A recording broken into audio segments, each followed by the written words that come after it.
and welcome back to another episode of Subjectively Correct, a podcast where two movie-loving pals pick a random theme and then choose two movies for that theme to discuss and compare. My name is Matt, and with me is my friend Josh. Hello. Today's theme is editing, a broad one but an essential one to filmmaking, as it's basically the art of putting together the recorded footage, both audio and visual, I would say. And Telling the story. it has a great impact on the pacing, the tone of the entire story. Definitely, like I said, one of the most crucial parts of filmmaking. And because of that, we picked two movies that we think have showcase some noteworthy editing, and I think a little bit of different ways, be it for style or for the actual storytelling. What do you think? I think we've kind of got two different approaches to the idea of editing, which I think is fun. For sure. I have the earlier film this time, so Exactly. I'm going to start off with mine.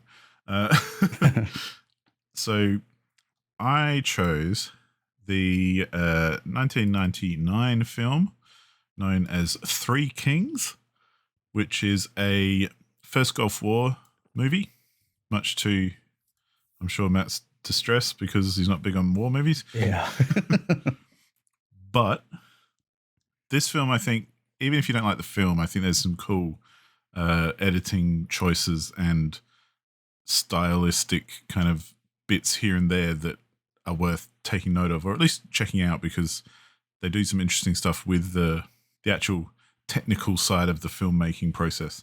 So that's kind of why I brought this one, because it's a big blockbuster cast. It's starring George Clooney, Mark Wahlberg, Ice Cube, Spike Jonze, Cliff Curtis, Nora Dunn, Jamie Kennedy, and a bunch of other people, but they're the main ones. It's directed and written by David O. Russell, who I'm not 100% familiar with. I can't think of his work off the top of my head, but that's just me being slack and not really looking it up. But the editor for this one was an editor called Robert K. Lambert, who I think did a pretty rad job because, well, I'll give a quick overview of the story and then I'll talk about what I like about the editing. But the story is essentially the Gulf War, the first Gulf War, not the second one. First George Bush. Iraq has invaded Kuwait. It's at the end of the war, and there's a few American soldiers who are kind of in the process of wrapping up their presence in Iraq, and they essentially take a prisoner who they find a map on, and they have heard of a kind of like an old wives' tale, or like a theory or a myth about the fact that the Iraqi army had stolen a lot of gold bullion from Kuwait and were hiding it in a bunker somewhere. And this map, they theorize, is leading them to said gold. So the rest of the film is about these, few guys who are kind of going a bit AWOL and, making excuses and stuff to kind of get out there and try and find this gold and steal it back so that when the war finally ends, they can take it all home and be rich and, all that good stuff, which, raises a lot of questions because it was stolen from the Kuwaiti people in the first place. And then they're going in to try and steal it for themselves and so on and so forth. Because they're operating kind of a bit clandestinely and without, oversight from their superiors and all that kind of thing, we've got a few army dudes who are going into Iraqi bunkers, and because the war's over, they're threatening to, don't break the peace, don't break the ceasefire, we're coming in, we won, so we're in charge kind of thing. And they're trying to find this gold and force their way through. Meanwhile, even though their war is over, the Kuwaiti people and the Iraqi soldiers and stuff are still experiencing some conflict, and things are being done to the civilians that they perhaps can or cannot ignore, and so on and so forth. The story unfolds, and there's a lot of wartime drama and all that kind of thing. And, I think it's an interesting story regardless anyway. And I do kind of like the cast, as, blockbustery as they are. And I understand why people don't like some of these cast members like George Clooney or Mark Wahlberg. I don't know why anyone wouldn't like Ice Cube, but yeah, you know, I like them because I think they're, you know, in the right roles, they do well. But just to touch on the editing before we get into what you thought about it, Matt. So throughout the film, there's lots of editing that I think is noticeable and definitely adds to the pacing and the interpretation of what you're seeing on the screen, because there's a lot of things which I like they drop the frame rate at times when there's action, so it kind of has a bit of a choppy feel and you don't quite know what's going on. It kind of adds to the confusion when, you know, shit's hitting the fan and there's a real lot of tension in certain parts whether people are going to actually start shooting each other or not, and it's like, you know, everything's very the piece is kind of very fragile, so when it does or does not break, they do a lot of speed ramping as well, which is a term that maybe not everyone knows about, but it's when they speed up and slow down the film in a noticeable way, especially when action happens. So like when a bullet flies at a person and then hits them, it's like a quick flight, but then it slows down as it hits them, and you know, maybe drops the frame rate as well, like that. There's also a very high kind of saturation and contrast being played with throughout the film. So they've definitely done a lot of post-processing, which this is a 1999 film, and post-processing was like a big thing at the time. I guess. Many films love that. Matt's shaking his head at me. Yeah. Anyway, but I think it's done because this is kind of a bit of a weird, surreal story anyway, because it's kind of very unrealistic and almost like a what if kind of scenario that never would have really happened kind of thing. But yeah, and then there's some interesting like animations and stuff. Like there's some bits where they talk about getting shot and what actually happens to your body, and we get these treated to these like practical animations of the internal organs getting shot and like bile seeping out into cavities and, you know, so on and so forth.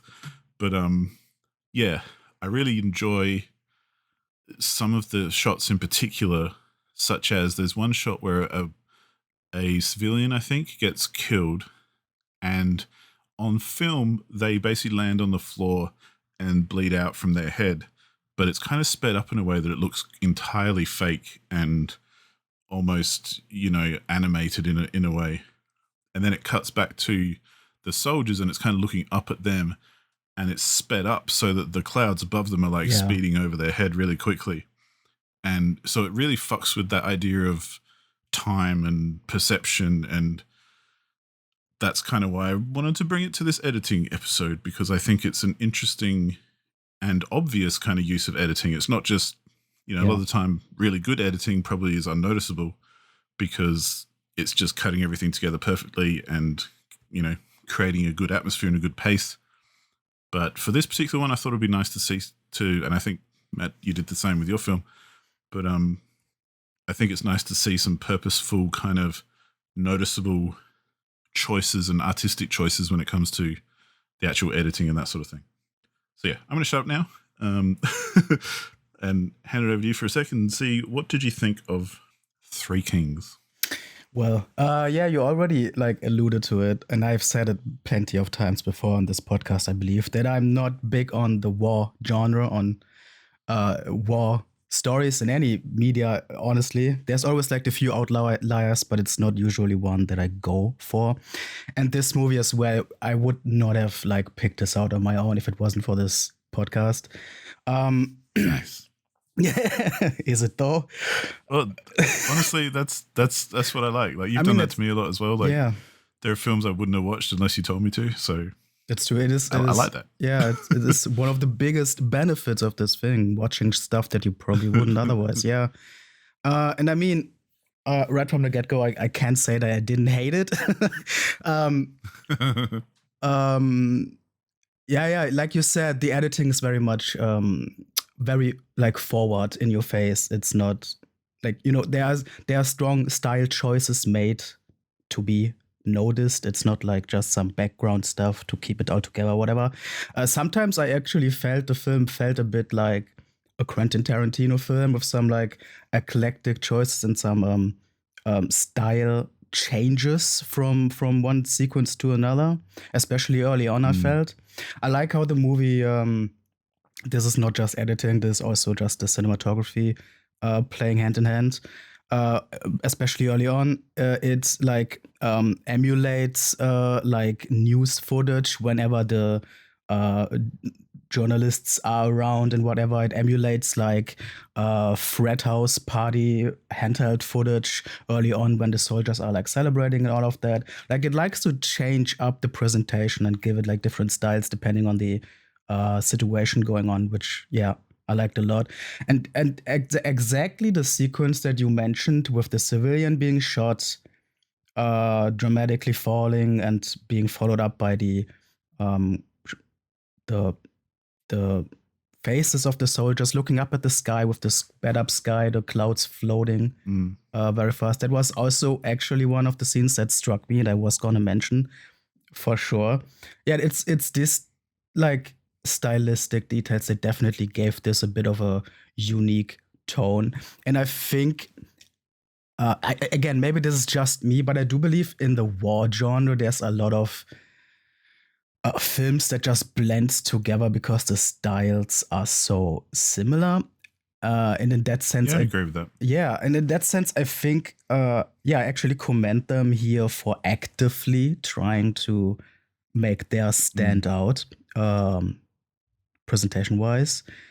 Um, then there's also what you mentioned, the strong post processing with the really aggressive like color grading and just a lot of like blurry and overlit footage. Honestly, I I'm sure there's some like style of the time kind of thing there, but I honestly thought for a lot of sequences here, it just felt like they went out there with the wrong equipment or something.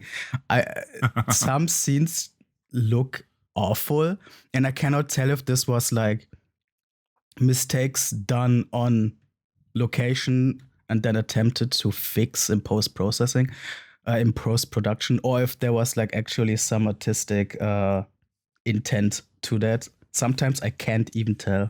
It doesn't look great sometimes. uh, Interesting. which in that sense, I guess I could argue that the editing does well in some aspects and not so well in others. I don't think it did well in in that sort of sense. There's so many scenes that are so oversaturated, very blue sometimes that it just felt very ugly. Well, I think as well, like, you know how, well, I think, I mean, this might, yeah, like you say, you're not really into war movies anyway, Yeah, so yeah. this might be lost a bit. But my favorite war movies are the ones that kind of do make a point, and it doesn't have to be like straight up anti-war, you know, Right. regular old stuff that we've seen a million times before, but they might make a bit of an original point or something as well. And I feel like for this one, having like, I feel like that was all very on purpose. I don't think it was just mistakes they tried to cover up, Okay. because you got to think the rest of it is so on purpose that I have to believe that this is on purpose too. Like, you don't put in that much effort with and make mistakes like that kind of thing. But I also Right. think it's purposeful because that like the like blown out lighting and stuff, and the very grainy kind of scenes that they have where it looks like it's filmed on some kind of old school film stock or something. And to me, that kind of just, it is on purpose because it adds to the kind of otherworldly Mm. vibe that is going through the whole film, in my opinion. And there's a scene which kind of, I think, ties into that as well towards the end, where basically they get gassed out and some local rebels kind of come out of the gas with some gas masks on and, you know, help them and save them and take them into like some resistance tunnels kind of thing. And that scene in particular, because it's a landscape that's just full of now harmful gases and everything, and there's landmines everywhere, and it suddenly takes on this vibe of like you're on the moon or something, or you're on another planet almost, Mm. because, you know, and the weird strangers who show up with their weird gas masks and Yeah. you know, it looks a bit alien as well. And I think it's kind of meant to evoke that kind of vibe, either in that scene but also in the other scenes as well, where it's very sunny and bright, and, you know, they're kind of pushing all of that to, you know, just show how over the top and extreme these kind of environments are, because you know, that's wartime and it's all fucked up and mental anyway. I guess, yeah. You know. So for me, it worked. It's interesting hearing that wasn't something you liked. So Yeah, I couldn't tell. I respect the effort if that was actually the intention. I could see it being that, but I don't think it worked for me. Yeah, but again, that Yeah, might fair just enough. be a me thing, of course. Um, um, there was also this thing with, I mean, you mentioned you prefer war movies that have a point. Makes sense. So do I, and I do believe that the war genre has a lot of tropes that are being played again and again. I think that's one of the reasons why I Yeah. don't really like the genre. And like, on one hand, this film is trying to be its own thing and unique, again, especially in the presentation. But I do think the story itself is kind of not quite there. Maybe this is very reductive, but in the end, this is a story about the typical, like, patriotic, loudmouth, egotistical American soldier eventually learning through their own adventure to actually prioritize some humanity in the end, like that whole personality change. I didn't Yeah. really feel like that was that unique. That felt very much, classic war story like. Yeah. See, I don't see them as necessarily like patriotic because they kind of, to me, they're kind of like anti-heroes. Like, yeah, they're being selfish and, they're all about themselves and they're ripping off everyone around them essentially. But they're kind of also doing it against their own army. Like they're up against Right. everyone. They're up against the enemy, the quote unquote enemy army being the Iraqi army. But then they're also up against their own army, the American army, who eventually tries to catch up with them and basically stop what they're doing as well because they're, going to steal some gold. And, I think, yes, they have that arc, but I think the reason that does work for me a little bit more is because they're kind of that anti-hero. Like they start off not as fuck yeah, America kind of thing, which also gives me the shits. Like, yeah, the war movies I don't like are war movies like, and not to say they're badly made or anything, but movies like Saving Private Ryan or that sort of Right. thing where it's all about pull on the heartstrings, nostalgia bullshit, Yeah. which doesn't mean much when you're not connected to either side of the conflict kind of thing. Yeah. And it does come off a bit dude bro. Yeah, and I mean, this does go very dude bro early on as well, but I mean, Yeah. to their credit, it is purposefully done so, right? But again, it's still something that irks me just because it's me. I'm just irked by that, I whether get it's purposeful or not. Yeah. And I just don't think the reason why it is purposefully set up that way for the character change, just for me, isn't strong enough to warrant me having to see this bullshit. I don't know. It's just my quirks with the genre really like acting up as usual. Yeah, that's cool. Yeah, but that Yeah, and being, like I say, like yeah. I didn't necessarily pick this for the story or anything. It was more Yeah. for that kind of stylistic, Yeah. technical side of it, kind of thing. Little part of me did hope that maybe you'd dig it a bit, but that's all good. Again, I didn't hate it. To be on a more positive side here, Yeah. I think there's one standout sequence for me that I really liked. It has nothing to do with the editing or whatever. It is actually more in the writing here and the performances.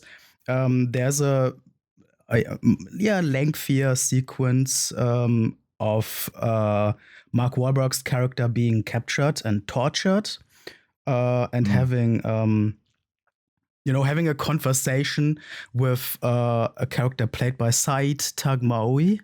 I hope I'm pronouncing that somewhat right. I actually want to give that guy a shout out. I loved his performance. He's He was real good. one of the Iraqis like caught in the chaos basically, and they have this conversation of, hey, we are not so different after all, whatever, we both have families, we are caught in this bullshit, whatever, that sort of stuff, but written very well and performed really well, and has this really, really nice, we're slowing down for this kind of somber tone. I love that. Actually, I guess there's a bit of like editing in there that's noteworthy, because they do have these silent flashback shots of life back home and whatever, uh, Yeah. which worked quite well. It didn't like dive into like melodramatic uh, areas to me, even though it could have with this I thought it was presentation pretty style. dramatic. Sorry, I thought it was pretty dramatic. Like, dramatic, yes, because they're but talking about, not what would happen melodramatic. if. Yeah, I guess so.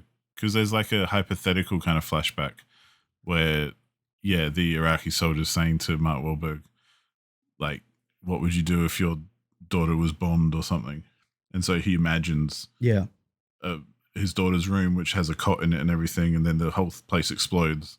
right. So it's fictional, but it's pretty, and because it's silent, I think that helps just add to the impact of it, because it's literally just a shot inside his head for a moment, and then you get back into the room where he's being tortured and Exactly. everything. So Exactly. The fact that it's silent, I think, was a strong choice, because it made it like a subtle thing, and not like, let's have the string orchestra go on and whatever, and like the nostalgic and that's child's what I think. laughter in the background, Yeah. or whatever. Like, I feel like this film did avoid a bit of cheese here and there, and a bit of corniness. Yeah. Like, I get how it is, it is kind of a bit dude bro, and because they're portraying dude bros basically, like American soldiers. So it's kind of hard to avoid that, I think. And fair enough if you don't vibe with that, because I don't particularly vibe with that side of it either. Yeah. But I do think they avoid doing that. Like, yeah, the soundtrack is not swelling music to make you feel sorry for this and that or whatever, and it's very kind of, it just, I think it's kind of a bit fair, even because it does kind of make the point and of them being kind of equals on either side of this conflict. And when they are kind of threatening and intimidating the Iraqi soldiers are scared shitless. But then when they've got the upper hand, they do the same thing to the American soldiers. And I kind of like that side of it, because I feel like without hammering it in too hard, in those moments at least, they kind of do have everyone on kind of an equal footing. It wasn't like these are the big bad evil dudes. It was just, this is the other side of the conflict. So yeah, I found that interesting. And again, you could be mean and reductive and say, oh, here's another war movie saying war is bad, but it's still it's done well. I think the writing and performances there really put it out there in a touching way. And again, not like melodramatic, we're doing this because we have to way. Yeah, that was one of the strongest points for me. Yeah. Yeah, and going off that idea of like having a silent soundtrack when something happens, like that flashback to something so horrific potentially. I feel like they did a lot of good editing with the sound design as well in certain areas. Like there's plenty of moments throughout the film, like there's too many to really list, where there's like full on tension, where both sides are pointing guns at each other and they're basically yelling at each other. No one really wants to shoot each other, but they also don't want to not, in case the other one does, and all that kind of stuff. But so there's all this chaotic kind of shouting and trying to tell everyone, no, don't shoot us, we're not going to shoot you. But then there's a moment when someone does take a shot and all the audio goes and all you hear is like the shot fire, and then it hit a person, and you just get those sound effects, and that's it.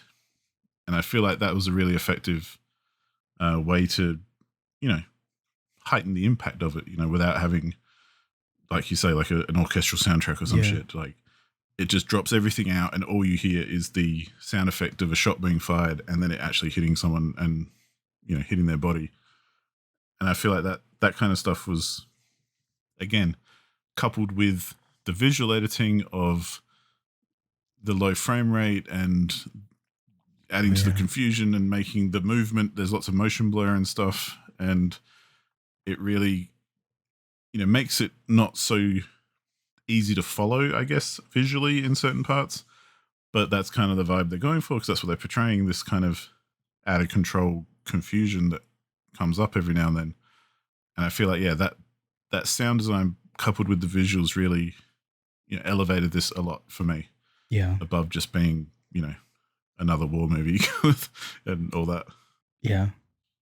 I also like that this film is doing a lot of different things in terms of tone. We do have the genuinely effective, drama and thrill of these gun toting sequences, whatever. We also have the straight up like comedy bits, right? There's like some genuine humor in there, but then also to pull it all together, we do have some giant explosions in action later on, and like even which I think that's gonna stick with me for a while. We got a helicopter explosion caused by a football throw, which is like the most American thing I could imagine, kinda. Like it's bordering on ridiculous. But I think because this movie only has like, I don't know, one or two of these grand action things, really, I think that's fine. It doesn't go too overboard.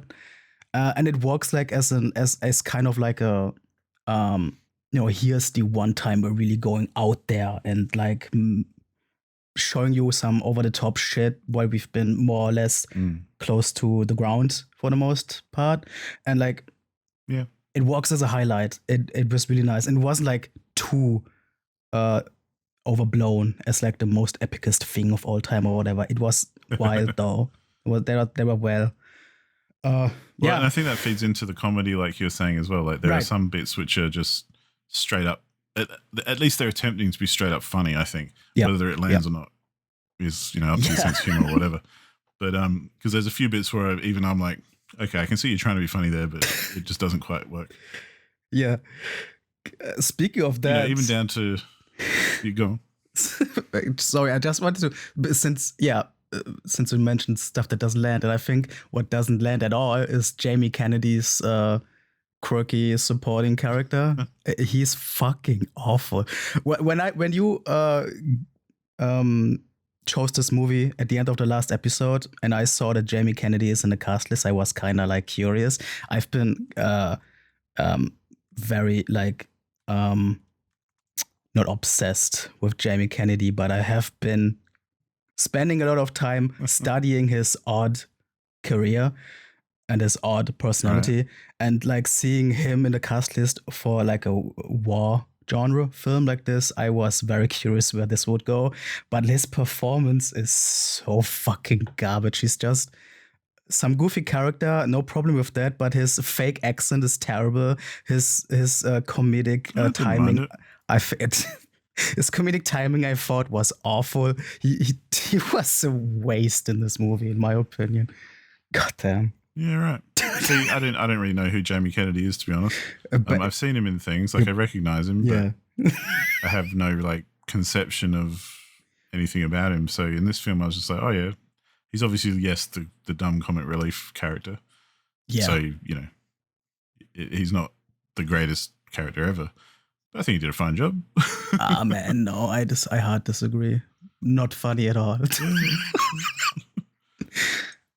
But yeah, he didn't have heaps to work with either. But I mean, sure, still, this performance just very much fit his image. The image I have of his as this failed comedian with a too big ego. Yeah. Right. Anyway, too big ego. Okay. Anyway, yeah. Sure. Yeah, I think. I was just looking up what I do recognize him from, but I remember he was in the first Scream, or in the first few Screams, really. But, that's probably the only good performance by him in my book. Yeah, and he did a few other things where he pops up, but he made he made a whole documentary about heckling in stand-up comedy, but it's really just a whole like feature-length piece for him to get his revenge on critics that didn't like his work, and it's so so petty. This guy is such a weirdo. Fascinating dude. I'll have to look into that a bit more. But yeah, well, anyway, Yeah, this enough movie. about Jamie Kennedy. Yeah. So yeah, final thoughts on, I guess, the editing of the movie, because Yeah. obviously it's not your kind of film anyway, like the kind of story and all that kind of thing. But from a technical perspective, I do still hold that it's interesting, and it does a lot of stuff that I haven't really seen heaps before as well, Mhm. or not in the same sort of way. So for my money, that makes it worth it. But what do you reckon on that kind of thing? Yeah, like I said, yeah, it does effectively like manage to have a unique presentation in a genre that's often very samey to me. So yeah, I commend it for that. Um, which is also why I would like. I didn't mind that you made me watch this. Let's say it that way. This was Well, I wasn't definitely. just trying to be cruel and making you watch a war film. I did have a reason. Yeah, I appreciate that. You know, this was I wouldn't be that much of a bastard. this was definitely one of the better, more enjoyable war films I have seen, and that is definitely in big parts to the creative editing for sure. Yeah. Yeah. Cool. Yeah. All right. Final question. What number would you put on it? Right. I guess the number would be a big old lame 7 out of 10. Like it's That's a kind good of what I was film, expecting, but to be that's fair. it. Yeah. It's not a very. Well, I feel like for you Yeah. as well, like if I hear you correctly as well, like yeah, that creative direction and everything does most of the heavy lifting Yeah, for you. for sure. So you can't go too much higher than that, I think, for that sort of critique. Yeah. Yeah, for me, this is a banger. Like I love this film and I watch it regularly, so I have to give it like at least 4.5, 5 out of 5. You know, so it's just a given. I do like everything about this film. Yeah, they're dope. I can see why it's one of those ones where I can see why not everyone would get into it for sure, because of the reasons we talked about. But ultimately, I love the creativity in this, and I really, really enjoy all the different styles and yeah, just the completely original and creative kind of presentation wins me over every time. So Yeah. That's fair. Yeah. Yeah. well, from a 1999 war film to a 2018 mystery thriller, Yeah. tell us about it. What have you got? Well, my pick for this episode is the film Searching from 2018, directed by Anish Chaganty, starring John Cho, Michelle La, Deborah Missing, Joseph Lee, Sarah Son in the most prominent roles. Although this is almost like a one-man show for big parts of it. Written by the director himself, Anish Chaganty, as well as Seth Ohanian, and edited by Nicholas D. Johnson and Will Merrick. Searching is a film about a widowed father whose teenage daughter is missing, and he goes on his own like rogue search mission to find out what happened to his estranged daughter, who he figures out he knows less than he realized, knows less about than he realized. And the way that he tries to investigate her disappearance is by way of like digital sleuthing, investigating her online footprint, her social media presence, that sort of thing, and keeping in that realm. This entire film is taking place on device screens. This entire film is basically screen recordings. And that's where the editing comes in. That's why I picked this film for this episode, because a film that's wholly relying on what's able to be presented on a PC screen definitely needs some strong active editing to make it visually appealing, and also to keep all the information that is portrayed in order, and not have it all chaotic windows on a screen full of text or whatever. There's the storytelling in this film heavily relies on the editing, because there's barely any like traditional real world filmmaking in this. Uh, I like this movie because of the creative choices of how they tell the story. Because, you know, they need excuses to have actual footage of the characters in the real world show up on screen, which is mostly done with phone calls and whatnot, Skype calls, that sort of thing, where you see the webcam footage of the people actually in their rooms. But yeah, again, they need these excuses to even have those sequences, and it's fun to see that. It's also, I love the little details they used for the storytelling of different software bits giving you subtle hints of where we are timeline wise and whatever. Like, as a concrete example, I loved when the main character boots up an old Windows XP PC to go through some old files. And there's a little pop-up window from Norton Antivirus, all like actual branded software, which is fun as well, saying like, you know, you haven't updated your thing in like 600 days or so. So we know, okay, this shit hasn't been opened in like 2 years. Like, it's all these little different, these details that really come together to make this story walk. And I commend them as well, big time, for actually using real operating systems, real software, which I feel like, even on a licensing standpoint, must have been kind of a nightmare to get done. And then also really sticking to the actual functionalities of the software and whatever to get everything out of it that you need for your story. You know what I mean? Because they didn't like make up a new software that tells you exactly the kind of information that we need right now at this point of the story or whatever. They really walked in with the limits of the actual operating systems and software, which I really love, and even switching between different operating systems. Like I said, they have a Windows XP PC, which is mostly used for, you know, sort of early exposition bits, but then later on, and the bulk of the story is all on Apple devices, which I also think makes sense because Apple devices have more fluent integrity of different devices, so you can have the actions from other devices still show up on your main PC where we are following the action or whatever. A lot of very intelligent planning done to make this all work. And sure, it does, how do you say, it does like teeter on the line of like authenticity every now and then, trying to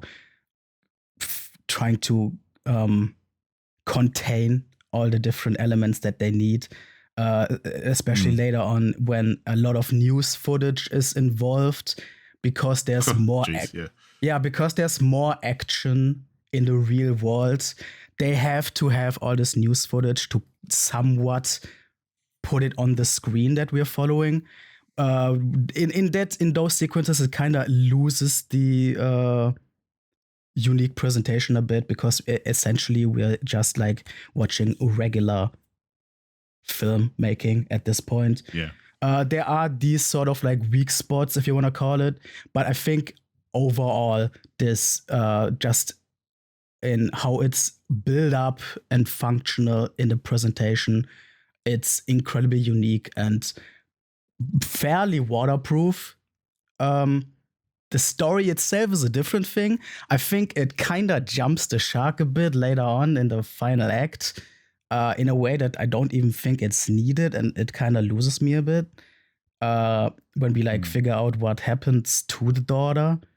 But again, it's the dope editing and the cool idea, the really strong execution of that part, following it all on actual devices and on this one screen, basically, that makes this film, that's the highlight of the film. That's what makes it so, to me, exciting, because it's such a cool idea done so well. And it's not even the only film that did this. There have been other feature-length films that tried to do the same thing, all contained on one PC screen, basically. Like I think there are the horror films. I think there are multiple, like Unfriended, I think they are called. There were a couple of those that tried to like, catch in on that idea. But I think Searching did it the best for now, at least. Also, just it probably helps that the story isn't too far fetched as like a horror films full of spooky ghosts and whatever. But yeah, it's a special little thing, and I'm really curious, what your impression of this is, because I could see this like go either way for you. Well, first of all, I guess, how many times have you seen this? Is this something you've watched? No, only twice. Multiple? Okay. Because just to touch on the whole operating system thing and all that, I actually had thought to myself during the film, like, probably because I lost track, like it could be my fault, whatever, but I must have lost track and got confused because I'm like, why is he using iMessage on a PC? Right. And why is his iPhone ringing on an old Windows machine? And, all these things that popped up that I'm just like, that doesn't make sense. Because they cut between these systems quite, if it is a different system, they cut between it quite quickly. Or things are happening that are unrealistic like that. And that's cool. I mean, bit of suspension of disbelief. No, but there's definitely at least two systems, the Windows XP system and the iOS system. That's two individual things for sure. Yeah, but I feel like, especially when he's logging in as his deceased wife into her account, that's on a Windows PC because it's the same login screen and everything.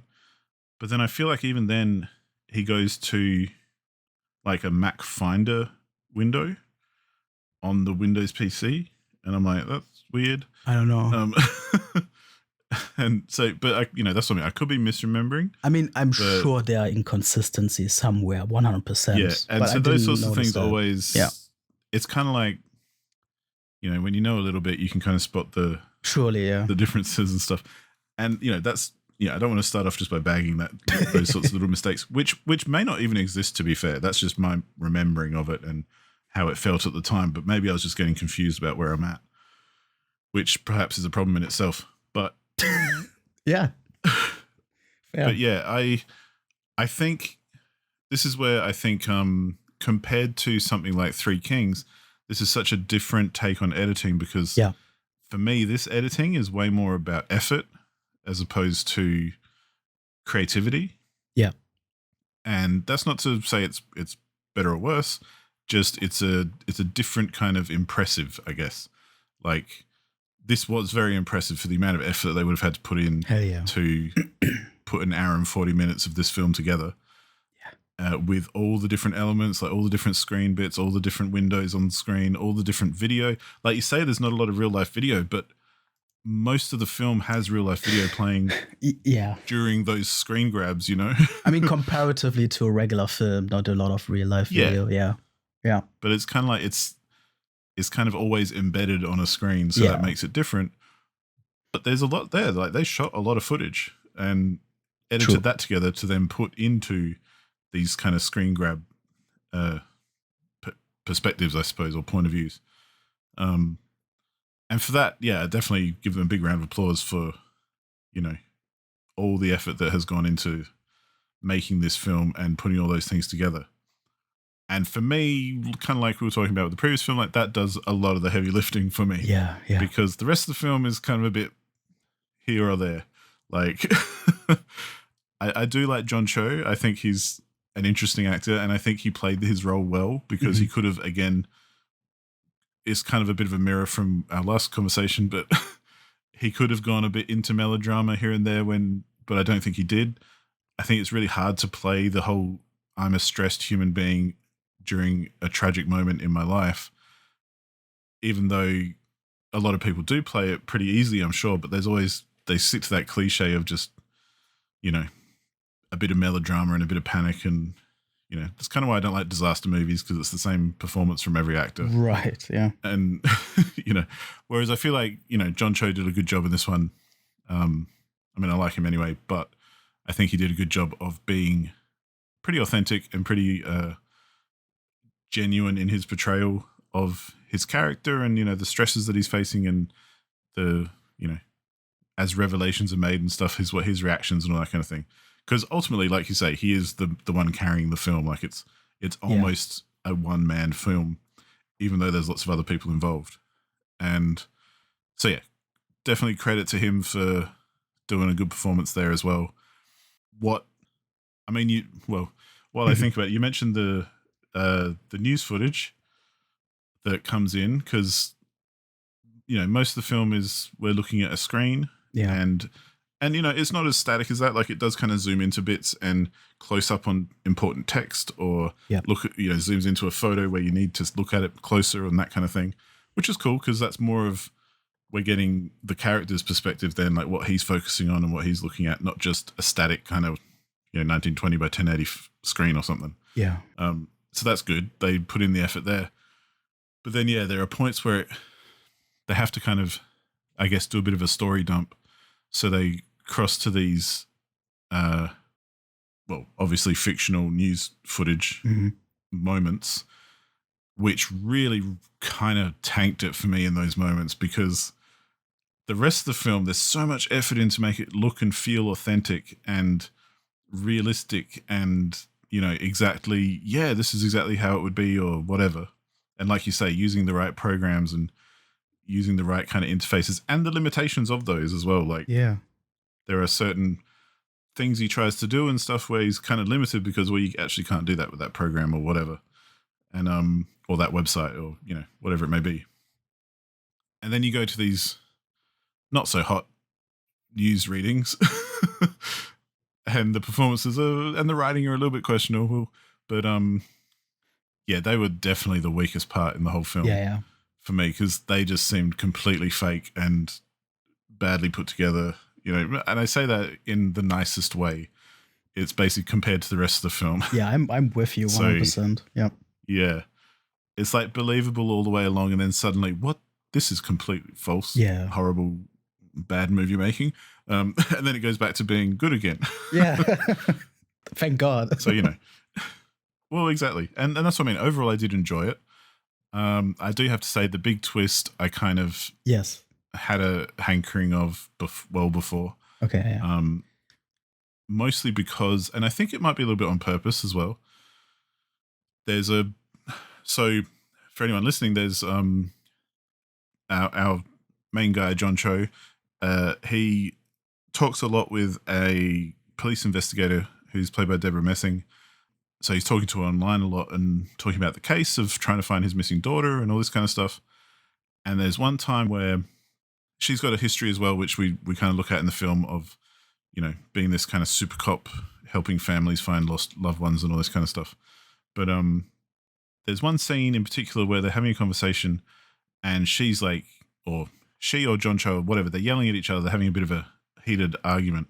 And her son kind of like taps on the door and goes, "What's going on, Mom?" And like pops his head in.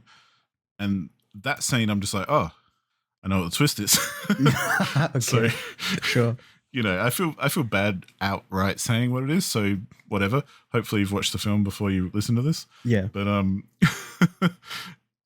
it that to me was it was just an odd scene and an odd kind of focus that I feel like it was kind of put there to later justify the twist that involves the son and the police officer and all that kind of stuff. Because that is almost like you say it kind of gets weak in the final act. Yeah. Like, the whole twist and revelation and everything is a little bit convenient as far as it's not set up heaps. It's not foreshadowed much. It's just kind of out of the blue. Oh, this is what really happened. Or, he gets a little clue towards the end to Jonathan Cho gets a clue towards the end to basically, unravel the whole mystery. And it's one of those ones where it could have then gone in any direction and without any expectations, and you would have got the same effect as the one that they did do.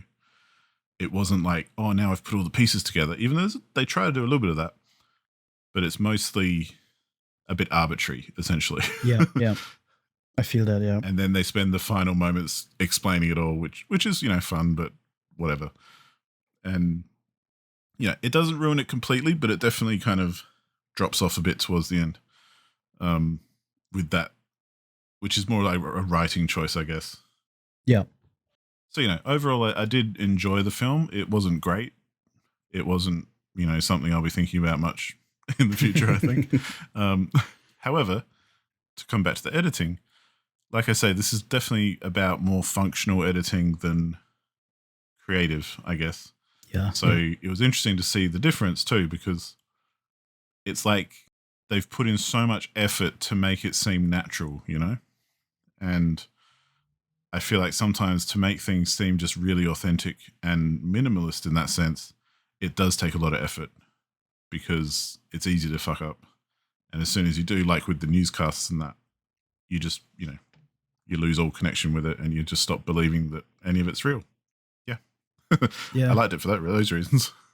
Yeah, the even aside from like those newscast segments, even aside from like the authenticity and like quality of filmmaking, it also just puts aside completely uh the main event of the thing, as we just watch this static stream of footage from outside and whatever. Yeah, that was definitely its weak spot. And yes, definitely the editing is completely like mainly functional just to make the storytelling work. But I do like the little bits where there is some creative choices in there as well. I remember like a scene where he looks something up on a social media site or something without the result that he wants to. And then, of course, defeated, he closes the window and it reveals with a music sting the cluttered desktop full of all these files and documents that he collected, which was really nice, effective drama. And then later on, the pacing moves on to reveal the next sequence by an incoming call in the corner of the screen. And, these like organic feeling steps between the different elements of the software. There's some creative choices that did work, with like an emotional effect that I liked a lot. And functionally wise, I love how many of the minute details they go through that didn't even really need to be there, but that like adds to the authenticity. The way that he, for example, like gains access to his daughter's like Twitter and Facebook accounts with all the little annoying steps to like request a new password and changing the password and whatever, with all the emails involved and whatnot, didn't have to be there, but it kind of really adds to the authenticity of going through all the steps in front of your eyes. It shows the dedication to the, to a certain degree, to the real life systems in place with these things. I think yes and no. Okay. Because, you would have to do that realistically, so that's real. But then the way because he kind of goes on this chain of, if you want to access the email, you got to reset your password. So if you want to access your Facebook, we got to reset your password. So we've sent a thing to your email. If you want to access your email, we've sent a thing to your recovery email, which is her dead mother's email.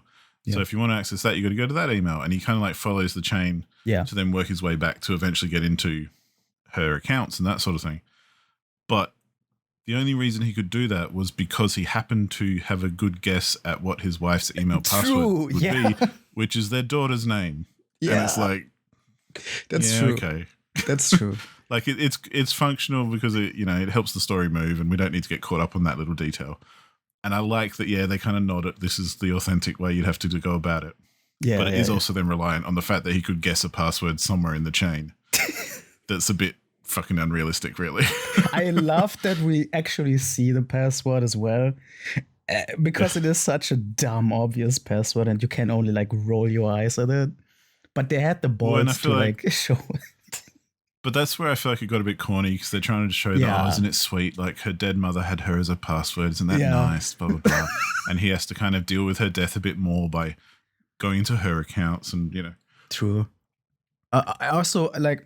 I'm a huge sucker for stories in general that like investigate a character personality through their digital footprint. This has become, more popular as time went on. Of course, there's cool stuff out there, books and films, and also games where you investigate something through the files left on some fictional or real OS and whatever. It's a cool way to learn about a character without the character being there. And Yeah, I would agree with that. Yeah. yeah, and with this here also, it has like these little benefits that you don't really get in other uh, storytelling settings, like the little details of seeing the character write messages in some chat program to other characters, but then deleting and rewriting what he's trying to say and whatever, which gives you a unique kind of insight into his thought process. It's these sort of See, things that that I stuff's really always like. because I feel like that's a bit of a trope, like the whole Sure. I write something as a message, but then Sure. I delete it and I write something else, and I'm always like, because I personally don't do that really. Like, Oh, I sure, maybe, I might okay, I might do fix that. That's spelling fun. and stuff, but I pretty much just type and send, and I don't do a lot of Interesting. editing in my communications in that sense. Maybe I think about it a bit beforehand. I don't know, but Yeah, yeah, I love that actually. that stuff to me always seems a bit cheesy because it's like, I'm actually thinking about what I'm typing, and Yeah, let me tell But you, it's not a I big do thing, that like- shit. I Yeah, so rewrite that my might hit shit a different, million I guess. times. Yeah, I Yeah. love that. I That's do dope. also like that they didn't. You talk about different systems they use in programs and stuff in like Yeah. Windows 98 or whatever. And so this film was made in 2018, Right. but I like that they didn't. Well, they've obviously dated it because like the daughter's phone, when it rings, it says it's an iPhone 7. Yeah. So I don't know when they were popular, but obviously, hopefully around the time it was made. But yeah, I like that they didn't kind of lean into any bullshit nostalgia as well, like things often do. Like they didn't. He didn't have to dive into her old MySpace page and load up ICQ and have a chat with her friends. This kind of shit, which I just be like, oh, come on, she's not that old. Like, It's interesting to say that though, because the whole, the first act with the whole exposition bits on the Windows XP machine where we learn the history of the family before tragedy strikes, I thought there was a lot of things that one could like call nostalgia bait or whatever with addictinggames.com and the scary maze game and all these like little things in online web 2.0 history and everything. But I liked it. I'm a sucker for that shit. Well, I think in that context it worked as well because it was kind of doing the whole, we're going to give you the backstory and we're going to give it to you through this family's like accounts and interactions and emails and things, like all the important parts along the way kind of thing. So I feel like that worked anyway because it wasn't like leaning too hard on it anyway. It was just showing you a backstory for the first 10 minutes or however long. And then they kind of get stuck into the current story. Yeah. So plus it did strike me weird, like, because again, this is not anything of my experience, but a father and daughter who communicate so much via text messages and FaceTimes and just digital means. Like one of the first things in the very beginning, he's, telling his daughter, why didn't you take the rubbish out? Look at the rubbish bin, it's overflowing. So he's like taking photos of this full rubbish bin and like texting them to her and saying, why don't you take it out? And don't forget to take the rubbish out. And he takes another photo and sends it to her and says, don't forget to take the rubbish out. And I'm like, man, like, my parents would never send me a photo of something and tell me, like, and that's just my own experience. Like, whatever. It's the whole point of the film, so I get it. It's it's showing that there is this level of digital kind of connection anyway and communication, which is why you can then dig into it later. But I wonder, it's a bit like how there's the joke of how the show Breaking Bad, if it was made in any other country, it would have been over in an episode because I don't know if you've seen Breaking Bad. I have not actually. Okay. Well, the premise is, and this doesn't spoil anything. Yeah. But the main character, Walter, is a science teacher in high school, and he finds out that he's diagnosed with cancer. Mm. So faced with all of that and the bills and everything, he gets into cooking drugs because he's a chemist. So he starts making meth as a way to earn money to pay for the cancer treatments and that sort of As you thing. do, yeah. And the joke is, if it was anywhere else in the world, Oh, he yeah. would have got diagnosed with cancer, he would have got treated for cancer, and he would have gone home. Yeah. Like without needing to pay for it, kind of thing, to the same extent. Fuck. And I think a film like this would be funny if it was, if just as a parody, maybe made as in a family who aren't so digitally focused, and you go to look up like my accounts, and they're like, "Oh, he doesn't have a Facebook, and Yeah. he doesn't have a Tumblr, and oh, really, there's not much footprint at all." Even though I'm sure I do have a pretty big footprint, but yeah, that's kind of that stuff always makes me laugh a bit because it's all a bit convenient, I guess. But that's okay because they're telling a story, and that's the point, Yeah, and I don't think it's like too far-fetched because they're definitely like people that are this technology like focused or whatever. Well, I think it only stands out as well because they've gone to such great lengths to make it feel authentic. Yeah. So when they're kind of stretching the authenticity a bit by, making it, these people don't do anything unless they are online, talking to each other. That's I think why it makes it noticeable. Not that it doesn't kill it or anything. It doesn't ruin it. It's just an odd kind of side effect to this sort of thing. Although I guess it was also on purpose because, of course, father and daughter were meant to be estranged after the death of the mother, and I guess that they only talk via technology, I guess, only like adds to that on purpose. I guess. Yeah, and that's what I mean. It's forgivable very much. So yeah. And it doesn't take away from the film. Not like the fun news reports. Exactly. Yeah. Yeah. Like they actively worked against everything else. Yeah. It would have been. I think those would have been better if it was just like flashing up newspaper reports or something, or news websites or something, like text based. I think would have been a bit better because part of what ruined it for me is like the live reporting where they're like, "Oh, hang on, something's happening. We're gonna see what's coming out now," or whatever. That was pretty bad. That shit. I'm just like, oh, for fuck's sake, dude. To be fair, this is when I rewatched this is what I thought. Yeah, the news footage, pretty lame, not really what I'm here for. But it makes up for it a little bit afterwards when we see the whole reactions on social media. That's where it gets a bit more interesting. That stuff's better. Yeah. So. And that's again why I think like maybe text based. I think it was just the read, like the vocal read of the newscasters kind of thing, because it's actors and writers trying to perform something which is a very recognizable thing to all of us. Although I will add in as well that we got to remember these are Americans, so right.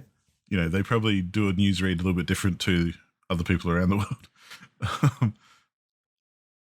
To an extent, anyway. Maybe, yeah. And I don't know how sensational or whatever they try to make things, but yeah. Anyway, that part was definitely the worst bit of the movie. Yeah. But the rest of it, I do agree. Overall, I think it was an interesting story. Like with most movies that have a twist, if you figure it out kind of before the big reveal, it kind of does lose a bit of sting.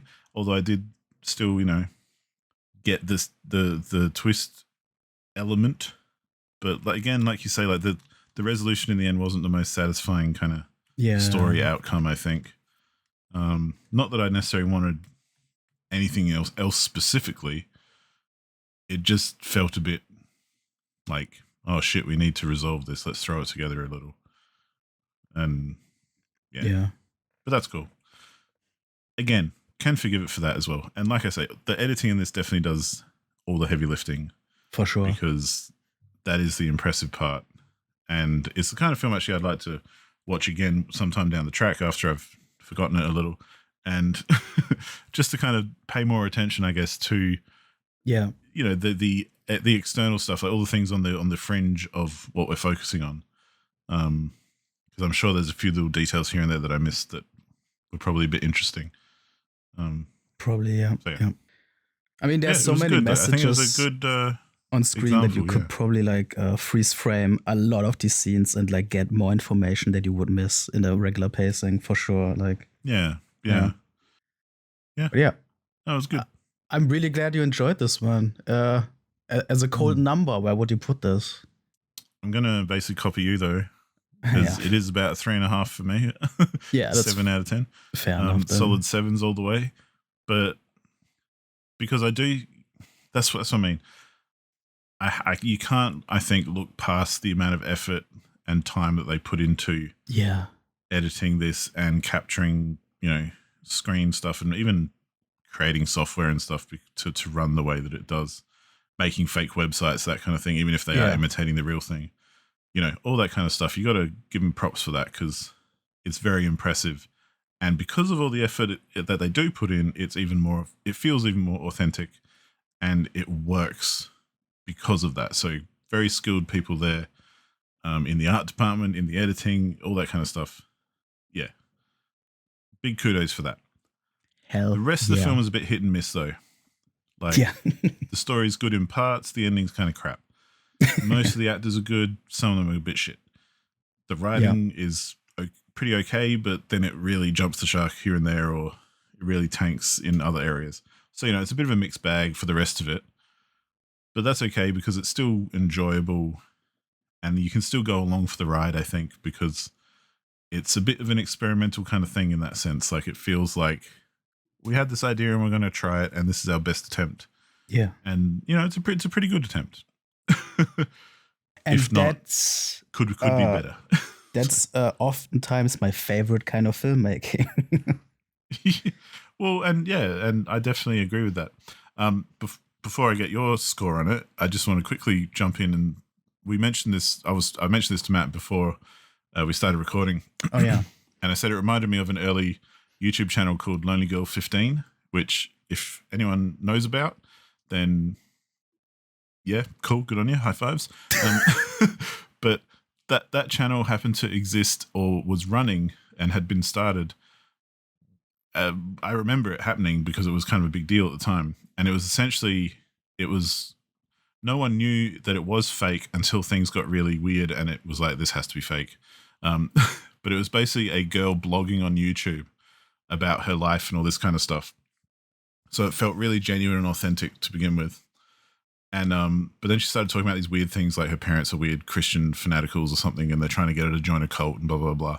So her and her boyfriend basically run away, and they end up going on this big journey across America, kind of running away from this clandestine organization or whatever who are after them and blah blah blah. But again, the story, whatever. It was more about the execution because yeah, yeah, they used YouTube to kind of push this series out. So there was this girl's channel, but then after a while you thought, hang on, I'm going to find her boyfriend's channel. And he was making vlogs as well. And these are all actors, but we didn't know at the time, or at least initially. And they ended up being about 3 or 4, or maybe 5 or 6 even different YouTube channels from different perspectives of this story where people were blogging and, filming stuff and putting it up and, rah, rah, rah. And it was really, really compelling. And, you had to kind of watch all the channels to kind of keep up with the story and see what was happening. And literally for the first probably 10% of the story, you did buy it and you thought, man, this is realistic and this is actually happening. But then it kind of goes a bit off the rails and goes a bit over the top and you're like, hang on a second. yeah. And I remember there being like exposés and stuff where they found out that the main people, like the girl and her boyfriend and stuff, were actually actors and they'd been on these other shows and stuff and blah, blah, Fucked blah. up. So, it was kind of revealed that it was all fake. But yeah, for anyone who remembers Lonely Girl 15, this movie made me think of that a bit because it's that whole thing of following a story through a computer screen and through the filter of the internet, whether Yeah. it be, YouTube or Facebook or whatever the hell. And yeah, I just thought that was an interesting little side thing that cropped up in my head anyway. But yeah, what do you score this, Matt? Well, I basically agree with everything you think about this film. I'm still gonna give it a bit of a higher rating with an 8 out of 10. That's mostly because like I said, I'm such a huge sucker for this sort of setting, learning about a character through digital footprint, yada yada, going through the social media stuff and whatever. Really love that Yeah. idea and think again the execution is very solid. So yeah, for me it's a clean 8 out of 10. That's where I stand. Nice. Sounds good. Heck Yeah. yeah. And I think for anyone playing along, these are a good couple of films if you haven't watched them yet to watch, because especially thinking about editing, they come at it very different ways Oh yeah. and, use editing in very different ways. So yeah, I think they're good examples of the topic. Agreed. Speaking of, what is our next topic? Yeah, Which we already know. the next randomly chosen topic for next episode is gonna be the genre of documentaries. Yes. Again, And, like a huge pool to draw from with many different things. Curious, such a broad, yeah, curious where you ended up on. Yeah, so for anyone playing along, we have changed things up a bit this season, if you want to say, this year, where instead of announcing the film at the beginning of the episode, we're going to announce it at the episode prior. So if you want to play along, you've got a bit of time to, go watch it in advance. Do your just homework. To see if that helps. Who knows? Because, we'd like to talk spoilers every now and then. And yeah, for sure. And I feel like, just see, maybe it'll work better. Who knows? But let us know if you dig it or not. Anyway, what have you picked, Matt? I went about this in a way that I wanted to pick a documentary that I think is very good, but I don't really hear people talk about it. I don't think this is like super obscure. Still, I feel like I don't know. I don't see people know about it, and it's Casting John Benet from 2017, which I believe is a very unique one. That like investigates a true crime event in a way that I haven't seen before. So I'm very, very curious for me to revisit this because it's been a while, but also to see what you think about it. Because I know the story of John Benet, which I'm sure a lot of people do, so cool. Yeah. But not the details, Yeah, interesting. I'll be keen to watch that. It was made in 2017. Interesting. Mm-hmm. The other thing I guess to think of, or I would ask you is, and the one I'm bringing doesn't do this, so, but I've seen some documentaries where they take the whole documentary style very differently to others. And that was one of the things I was thinking about when I was thinking about a documentary of this style, such as for anyone who knows the comedian Bill Hicks, there's a documentary about him called American: The Bill Hicks Story. And in that, the way they tell the story, they have a unique kind of form of animation and storytelling that they use in the doco to tell the story. So it's not just a bunch of talking heads, basically. Because I think that's the trouble or the risk with documentaries is it just ends up being a bunch of people talking to the camera, which isn't always a bad thing. I still enjoy lots of docos that are like that. But it'll be interesting to see if this has anything different in that sense about its making.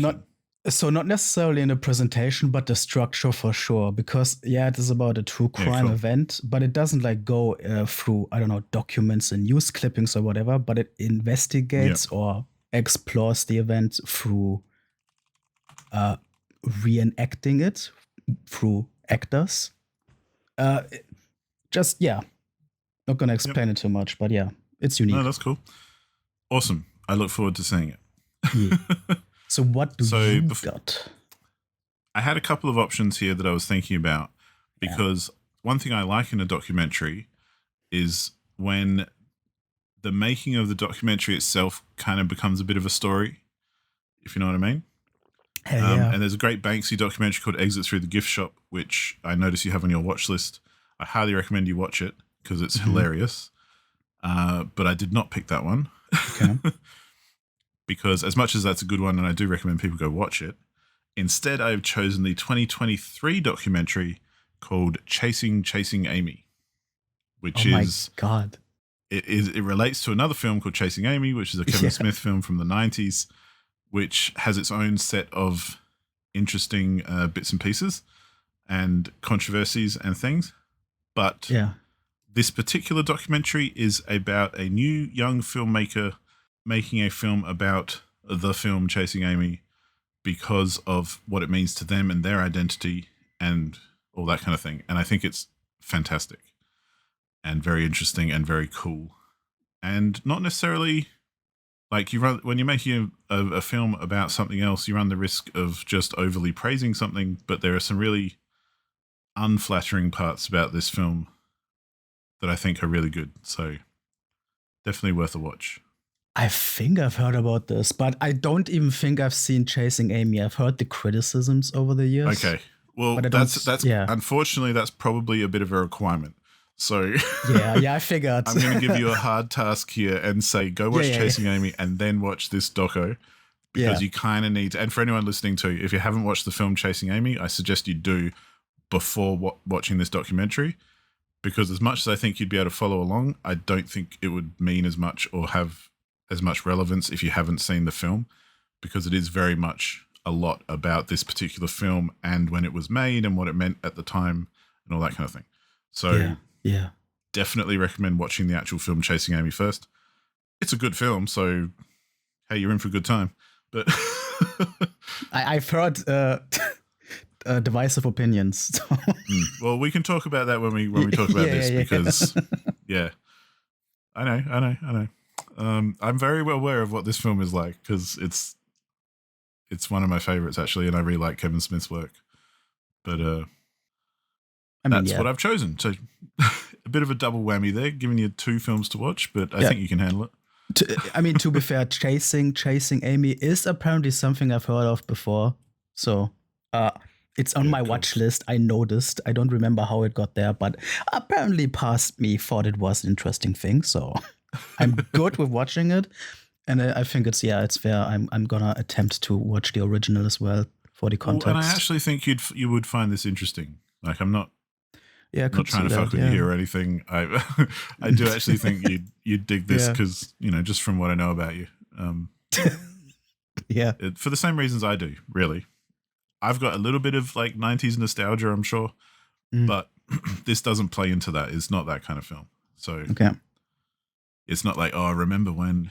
If anything, it's quite critical. So that's good. That's cool. Yeah, I'm very curious about this. Yeah. Yeah, that's my pick. So enjoy. I will. And I hope our listeners enjoyed this epic episode. Hell yeah. As always, feel free to leave some funky little comments wherever you see fit. Be it in the comment section of wherever you listen to this. I'll find them one day. Yeah. I occasionally scavenge the web for comments. Yeah. But yeah, I think that's it for us for today, huh? Absolutely. All right. Well. Yeah. Thanks everyone for listening, as always, and see you on the next one. Exactly. Goodbye.